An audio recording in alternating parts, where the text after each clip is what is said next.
Hi friends, good morning. இன்றைக்கி வந்து இப்போ நம்ம என்ன கிளாஸ் பார்க்க போகிறோம் அப்படின்னா, ஆல்மோஸ்ட் எல்லாருக்குமே இன்ச் டேப் பற்றி வந்து தெரிஞ்சிருக்கும்.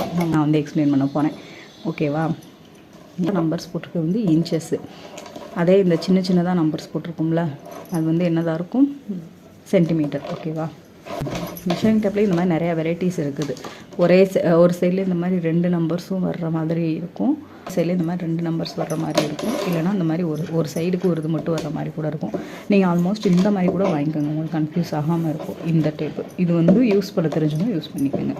இது வந்து இன்ச்சஸ்ஸு, இது வந்து சென்டிமீட்டர். டிஸ்டன்ஸ் கேப்பில் இருக்கிறது வந்து என்னது? இன்ச்சஸ்ஸு. ஓகேவா? இது வந்து சென்டிமீட்டர், சின்ன சின்னதாக இருக்கிறது வந்து சென்டிமீட்டர். ஆல்மோஸ்ட் சென்டிமீட்டர் நம்ம எல்லாருக்குமே தெரிஞ்சிருக்கும். நம்ம ஸ்கூலில் படிக்கும் போதெல்லாம் மேத்துக்கு 10 சென்டிமீட்டர் எடுங்க, 20 சென்டிமீட்டர் எடுங்கன்ற மாதிரி நம்ம மேத்தில் படிச்சிருப்போம். ஸோ சென்டிமீட்டர் வந்து எல்லாத்துக்கும் தெரிஞ்சிருக்கும். இருந்தாலும் ஒரு தடவை நான் ரீகால் பண்ணி விட்றேன் உங்களுக்கு. ஓகேங்களா? இன்ச்சஸ் வந்து நம்ம எதுக்கு யூஸ் பண்ணுவோம் அப்படின்னா, நம்ம ஒரு கிளாத்தை நம்ம கட் பண்ணுறதுக்கு, நம்ம பாடி மெஷர்மெண்ட் எடுக்கிறதுக்கு. இப்போ நம்ம ஒரு கிளாத் எடுக்கிறோம், 5 இன்ச்சஸ் எடுக்கணும் அப்படின்னா இந்த இதை வச்சு இந்த மாதிரி நம்ம 5ன்னு வச்சு நம்ம எடுப்போம். ஸோ கிளாத் மெஷர்மெண்ட்டுக்கு நம்ம யூஸ் பண்ணுறது வந்து என்னது? இன்ச்சஸ். ஓகேவா? அப்புறம் நம்ம பாடி மெஷர்மெண்ட்ஸுக்கு, இப்போ உங்களோட பாடியில் ஏதாவது ஒரு அளவை நீங்கள் எடுக்கணும் அப்படின்னா அதுக்கு நம்ம இந்த மாதிரி யூஸ் பண்ணுறது வந்து என்னது? இன்ச்சஸ் வந்து யூஸ் பண்ணுவோம். அதுவே சென்டிமீட்டர் வந்து நம்ம எதுக்கு யூஸ் பண்ணுவோம் அப்படின்னா, நம்ம ஒரு கிளாத்து, இப்போ நம்ம கடையில் போய் துணி வாங்க போகிறோம், அப்போ எவ்வளோ துணி வாங்குறது? இப்போ எனக்கு வந்து நான் ப்ளவுஸ் தைக்கணும்னா நான் எவ்வளோ துணி வாங்குறது, ஒரு மேக்ஸி தைக்கணும்னா நான் எவ்வளோ துணி வாங்குறது, அந்த மாதிரி இருக்க இடத்துல நம்ம அங்கே போய் வந்து கடையில் போய் இன்ச்சஸில் நம்ம துணி சொல்ல முடியாது. இப்போ எனக்கு 10 இன்ச்சு துணி கொடுங்க, எனக்கு 20 இன்ச்சு துணி கொடுங்க, அந்த மாதிரி நம்ம கேட்க முடியாது. அதுக்காக நம்ம இந்த சென்டிமீட்டர் தான் யூஸ் பண்ணுவோம். ஸோ 100 சென்டிமீட்டர் சேர்ந்தது 1 மீட்டர். இதில் வந்து 1.5 மீட்டர் கிட்ட கொடுத்துருக்காங்க. இது இந்த டேப்பில் வந்து அவங்களே கொடுத்துருக்காங்க பாருங்கள், 1.5 மீட்டர். புரியுதுங்களா? இது உங்களுக்கு புரிஞ்சிருக்கும்னு நான் நினைக்கிறேன். நான் சென்டிமீட்டரில் ஏதாவது அளவு சொல்கிறேன்னா இந்த சின்ன சின்ன சைடு இருக்கிறத வச்சு நீங்கள் சென்டிமீட்டர் அளவு எடுக்கணும். இன்ச்சஸில் சொல்கிறேன்னா இந்த இன்ச்சஸை வச்சு நீங்கள் அளவு எடுக்கணும். வந்து நம்ம பாடி மெஷர்மெண்ட்டுக்கும் நம்ம தைக்கிற துணிக்கு, நம்ம ப்ளவுஸ் கட் பண்ண போகிறோம், சுடி கட் பண்ண போகிறோன்னா அதை கட் பண்ணுறதுக்கான மெஷர்மெண்ட் மட்டும்தான் நம்ம இதிலேருந்து எடுக்கணும். அதுவே அந்த துணியை அளந்து வாங்கிட்டு வர்றதுக்கான மெஷர்மெண்ட் வந்து நம்ம சென்டிமீட்டர்லேருந்து எடுக்கணும். புரிஞ்சிருக்கும்னு நினைக்கிறேன். ஓகேவா? புரியலன்னா கேளுங்க. இப்போ இதில் வந்து இந்த மாதிரி நிறையா கோடு இருக்குது. தெரிஞ்சவங்களுக்கு தெரியும் இது என்னென்னன்ட்டு, தெரியாதவங்களுக்கு இது வந்து 1/2 இன்ச்சு அந்த மாதிரி.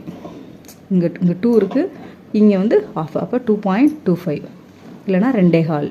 ஓகேவா? 2.5, 2.25, 3 அந்த மாதிரி நம்ம கேல்குலேஷன் பண்ணுவோம். இங்கே இருந்துன்னா வெறும் 1/4 இன்ச்சு, 1/2 இன்ச்சு, 3/4 இன்ச்சு அந்த மாதிரி வரும்.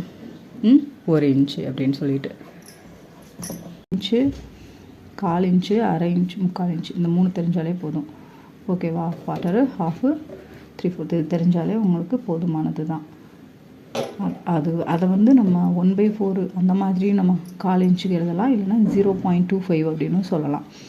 1/4 இன்ச்சு எப்படி சொல்லலாம்? 1/4 நம்ம நார்மலாக 1/4 இன்ச்சு, 1/2 இன்ச்சு, 3/4 இன்ச்சுன்னு சொல்லுவோம்ல. 1/4, 1/2, 3/4ன்னு அது உங்கள் எல்லாருக்கும் தெரிஞ்சிருக்கும், இதுவும் தெரிஞ்சிருக்கும். ஸோ அந்த காலை வந்து நம்ம எப்படி சொல்லலாம்? 0.25 சொல்லலாம். 1/2 0.5, 3/4 இன்ச்சு 0.75.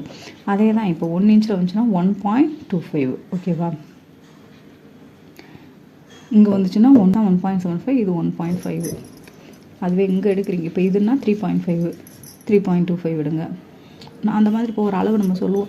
திடீர்னு நான் இப்போ ஏதோ ஒரு மெஷர்மெண்ட்டு ப்ளவுஸை ஏதோ கட் பண்ண சொல்லும்போது 5.25 எடுங்கன்னு சொல்லிவிட்டு அப்போ கன்ஃபியூஸ் ஆகக்கூடாதுல்ல. ஸோ 5.25னா இது. ஓகேவா? 1 மீட்டரு அப்படின்னு நம்ம 1 மீட்ரு துணி அப்படின்னு எடுத்துக்கிறோம் அப்படின்னா, இப்போ நம்ம 1 மீட்ரு துணி வாங்கியிருக்கோம், மேக்ஸ் இதெல்லாம் நம்ம தைக்க போகும்போது அந்த நமக்கு தேவைப்படும். 1 மீட்ரு துணி நம்ம வாங்கியிருக்கோன்னா அப்போ அதை நம்ம எப்படி இன்ச்சஸாக கன்வெர்ட் பண்ணுறது அப்படின்ற டவுட் நம்மளுக்கு இருக்கும். 1 மீட்ரு துணினா 39.5 இன்ச்சஸ் இருக்கும். இன்ச்சஸ்க்கு பேக்கில் 1 மீட்ரு வந்திருக்கா? ஸோ 39.5 இன்ச்சஸ்னால் தான் 1 மீட்ரு. ஸோ நம்ம அதை 40 ரவுண்ட் ஆஃப் பண்ணி கூட நம்ம எடுத்துக்கலாம். ஏன்னா ஒரு சென்டிமீட்டரில் நம்மளுக்கு அவ்வளோவா எக்ஸ்ட்ரா நம்ம அந்தளவு மைனூட்டாலாம் கூட போகிறதில்ல. ஸோ கொஞ்சம் எக்ஸ்ட்ரா வர்றதுனால ஒன்றும் தப்பு கிடையாது. இந்த இதில் வந்து தெளிவாக இருக்கும் பாருங்கள் உங்களுக்கு. 39.5ல் 1 மீட்ரு வரும். ஓகேங்களா? ஸோ 40 இன்ச்சஸ் நீங்கள் எடுக்கிறீங்க அப்படின்னா கிட்டத்தட்ட 1 நம்மளுக்கு 1 இன்ச்சஸ் கிட்ட எக்ஸ்ட்ரா வர்ற மாதிரி வரும். அவ்வளோதான். அதனால் ஒன்றும் ப்ராப்ளம் கிடையாது. ஸோ இது தெரிஞ்சுக்கணும்னு நினைக்கிறேன். 1 மீட்டர்னால் எவ்வளோ இன்ச்சஸ் வரும்? 39.5 ஆர் 40 ரவுண்டப்பாக வச்சுக்கோங்க.